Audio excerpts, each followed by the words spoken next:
Can't is not something that you need to be holding on to. Can't doesn't do anything for me.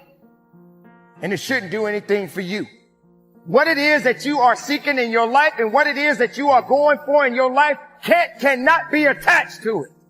It takes more. It takes much more than the word can't. It is a word that should never exist in your life. Whatever mistakes that you are making, whatever failures that you have faced, embrace it and carry on. Because the word can't, it ain't going to care nothing about you anyway. It doesn't love you. It doesn't care about you. And when you have the word can't in your mind, excuses will follow. So how do you carry on? What is it that you need to do? And how far are you willing to take it? Now let's talk about try. Trying seems to be the new thing. Well, I wouldn't even say that it's the new thing. It seems like it's the everyday thing for so many people. Well, I tried. I couldn't put down that chocolate piece of cake. I couldn't put that piece of cake down. I tried. I couldn't get up in the morning. I'm not a morning person. I tried to get up, but I couldn't get up. I tried. I tried to be nice, but I couldn't be nice. I tried. Everything you did is try, but you didn't even give yourself the satisfaction in doing. Why not just do it? Why are you trying everything? That's supposed to make you feel better because you tried? You really think that people want to hear your excuse? You really think that that's what it is that's going to help you to be better because you tried? Stop trying and start doing. Do it regardless of the circumstances, regardless of the rejections, regardless how people look at you.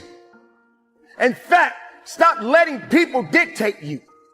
Stop looking at people as though they're going to rescue you because everything you're doing, all you're attaching to it is the word try.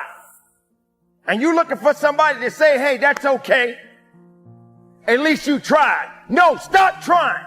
You don't get a pass. You don't get a pass from trying. What, you afraid you're going to mess up? You're afraid you're going to fall down?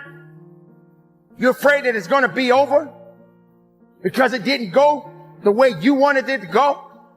Because it didn't happen the way you wanted it to happen? So can't and try should not have anything to do with your life. So if you've been that person, whether it's today, whether it was yesterday, or even if you're looking into the future, how can you even have a future if can't is a part of it? How can you have a future if all you do is try? I want to have a great future. If the future is promised to me, I am going to have a magnificent future. That's how you should be thinking. That's how you should be doing. Not giving in to can't and try. Because then it becomes a maybe. Then doubt. Then fear. Then everything else follows behind it. And none of these things makes you better. So you have got to step up to the plate and you got to get to work and do business. If you want to change the world, start off by making your bed. If you make your bed every morning, you will have accomplished the first task of the day. It will give you a small sense of pride, and it will encourage you to do another task, and another, and another. And by the end of the day, that one task completed will have turned into many tasks completed. Making your bed will also reinforce the fact that the little things in life matter. If you can't do the little things right, you'll never be able to do the big things right. And if by chance you have a miserable day, you will come home to a bed that is made, that you made. And a made bed gives you encouragement that tomorrow will be better. To pass SEAL training, there are a series of long swims that must be completed. One is the night swim. Before the swim, the instructors joyfully brief the students on all the species of sharks that inhabit the waters off San Clemente. They assure you, however, that no student has ever been eaten by a shark, at least not that they can remember.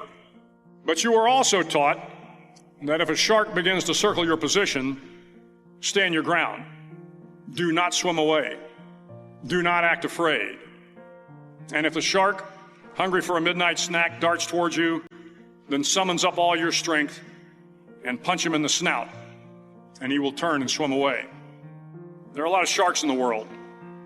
If you hope to complete the swim, you will have to deal with them. So if you want to change the world, don't back down from the sharks.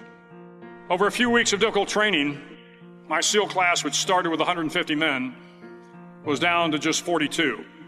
There were now 6 boat crews of 7 men each.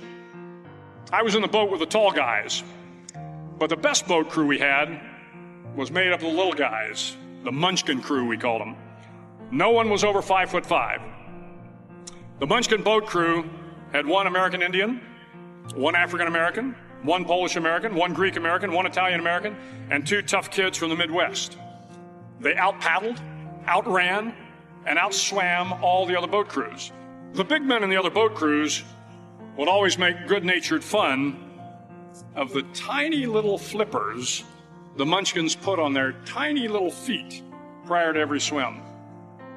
But somehow these little guys from every corner of the nation and the world always had the last laugh, swimming faster than everyone and reaching the shore long before the rest of us.